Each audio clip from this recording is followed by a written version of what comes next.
Shalom, selamat pagi Bapak Ibu yang dikasihi Tuhan, selamat berjumpa kembali dalam renungan pagi hari ini. Mari Bapak Ibu, sebelum kita mendengar firman Tuhan, kita bersatu di dalam doa. Ya Bapa dalam kerajaan surga, selamat pagi, terima kasih Tuhan atas penyertaan-Mu dalam istirahat kami, hingga Kau bangunkan kami di pagi hari ini. Bapak, kami tahu Tuhan punya rencana-rencana baik dalam hidup kami. Biarlah Roh Kudus Tuhan masuk ke dalam hati kami, sehingga kami boleh menjalani hari ini Tuhan dengan penuh semangat. Apapun yang terjadi di depan, kami tahu bahwa Tuhan beserta dengan kami. Datanglah Engkau Tuhan, berbicara Engkau Tuhan, kami siap untuk mendengarkan firman-Mu. Di dalam nama Tuhan Yesus kami berdoa. Amin. Baik, Bapak Ibu yang dikasihi Tuhan, judul kita pada renungan di pagi hari ini adalah Dokter Spesialis Kematian. Dokter Spesialis Kematian. Dan sebagai landasan firman Tuhan yang menjadi kekuatan kepada kita diambil dari Lukas 5 ayat 13. Lukas 5 ayat 13. Yesus mengulurkan tangannya menjamah orang itu. Yesus mengulurkan tangannya menjamah orang itu. Jika kita sudah menyelesaikan semua tugas yang diberikan saat kita ditempatkan di bumi, kita boleh meninggalkan tubuh yang membungkus roh kita seperti kepompong melepaskan kupu-kupu.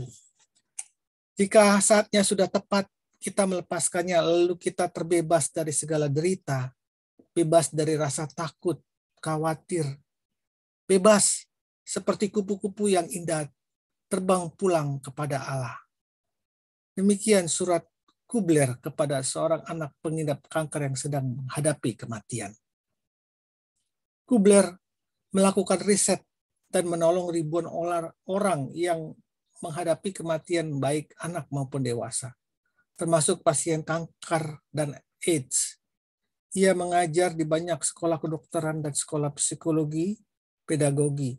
Ia memelopori pembangunan rumah tampung bagi orang yang menghadapi ajal. Maka ia pun dijuluki dokter spesialis kematian. Siapakah Kubler? Kubler lahir dengan nama Elizabeth di Zurich tahun 1926. Dia sebagai anak kembar. Dan dalam Perang Dunia Kedua, Kubler menjadi sukarelawan di rumah sakit. Pada suatu malam, ketika Kubler terbangun oleh suara rintihan dari luar. Seorang ibu sedang menggendong anak dan memelas, "Tolonglah anakku." Kubler memegang daya anak itu, demamnya menyengat. "Ini mungkin tipus," kata Kubler. "Ibu, saya bisa membuat teh hangat. Tetapi kami tidak bisa menolong anak ibu, sebab kami sudah kehabisan obat." Ibu itu langsung menukas, "Tetapi Anda harus menolong anak ini. 13 anak saya dibunuh oleh Hitler. Hanya anak ini saja yang masih hidup." Lalu Kubler berkata, "Mungkin kita bisa bawa ke rumah sakit di Lublin, tetapi 5 jam jalan kaki." Lalu ibu itu berteriak, "Saya sanggup." Kemudian Kubler mengantar ibu itu ke rumah sakit, dan sebulan kemudian sang ibu dengan bahagia mengabarkan bahwa anaknya selamat. Kubler belajar mengerti arti kebahagiaan. Kita bahagia jika membahagiakan orang lain. Pada usia 30 tahun, ia masuk ke sebuah sekolah kedokteran di Zurich. Dan dia kecewa melihat di rumah sakit banyak sekali perlakuan terhadap pasien yang hampir meninggal dunia. Mereka tidak mendapat kasih sayang, kehangatan, dan keramahan. Mereka bagaikan dibuang dan disingkirkan. Tidak ada sentuhan, belayan, atau senyuman untuk mereka yang hampir mau meninggal. Kubler teringat pada cerita Alkitab tentang penderita kusta. Orang-orang banyak tidak mau mendekati dan didekati oleh penderita kusta. Masyarakat menyingkir penderita kusta sehingga akhirnya mereka mati bagaikan hewan. Tetapi Yesus bersikap lain. Ia mendekati orang kusta, bahkan mengulur tangannya dan menjamah mereka. Tertulis dalam firman Tuhan, lalu Yesus mengulurkan tangannya, menjamah orang itu. Lukas 5 ayat 13. Oleh sebab itu, Kubler pun terinspirasi dan oleh firman Tuhan dan turun tangan melayani para pasien yang hampir meninggal dunia. Dengan penuh kesabaran, ia duduk bercakap-cakap di tepi ranjang setiap pasien. Ia melakukan riset tentang pergumulan jiwa orang yang menghadapi ajal. Ia menemukan 5 dalil tentang kemungkinan tahap-tahap perasaan orang menjelang ajal. Pertama, penyangkalan. Saat kita menolak datangnya maut, kita menyangkal, menolak datangnya maut. Kedua, marah. Kita merasa marah-marah menghadapi maut. Yang ketiga, penawaran. Kita berjanji akan berperilaku lebih baik jika kita diperpanjang umur kita. Keempat, depresi, karena ternyata kematian makin mendekat. Dan yang kelima, rasa damai saat kita menerima kenyataan dan berserah terhadap kematian itu. Kelima tahap ini juga terjadi pada keluarga yang kekasihnya baru saja meninggal. Salah satu kasus terdapat di dalam buku ini. Ketika ibunya sendiri sudah renta dan menghadapi kematian, Kubler tidak sampai hati melihat penderitaan sang ibu. Ia berlutut di gereja dan berdoa kepada Tuhan untuk Tuhan memanggil pulang sang ibu. Tapi Kubler heran bahwa doanya tidak terkabul. Ibunya bertahan hidup sampai 4 tahun lagi. Akhirnya Kubler belajar bahwa Tuhan mempunyai maksud tertentu, yaitu memberi kesempatan kepada sang ibu untuk menerima cinta kasih dari anak-anaknya. Dan Tuhan memberi kesempatan pada Kubler untuk mencintai ibunya selama 4 tahun lagi.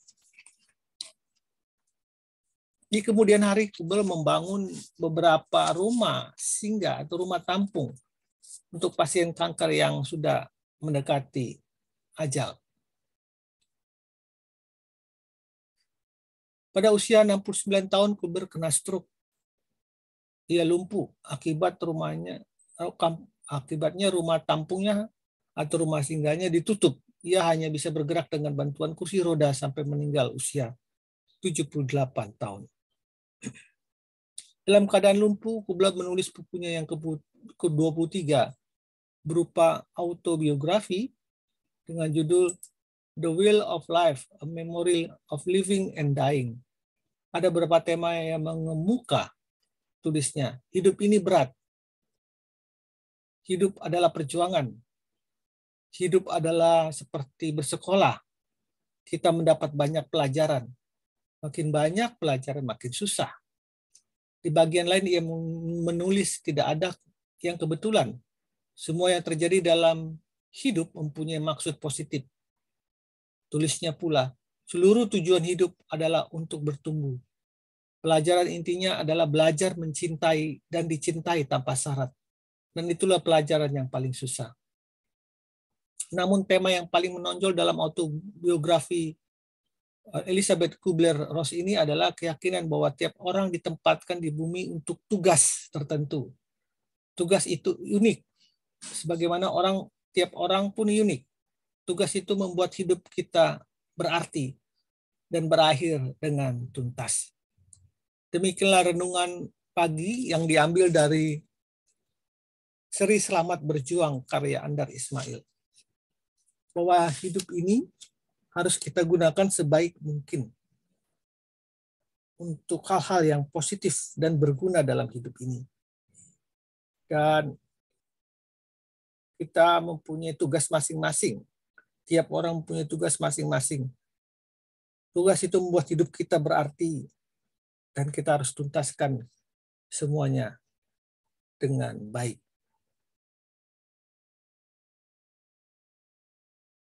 Dalam peribahasa mengatakan bahwa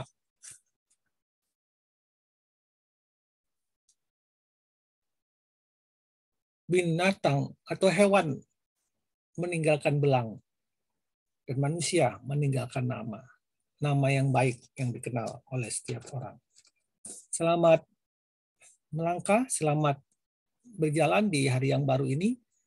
Tuhan memberkati setiap langkah kegiatanmu. Amin.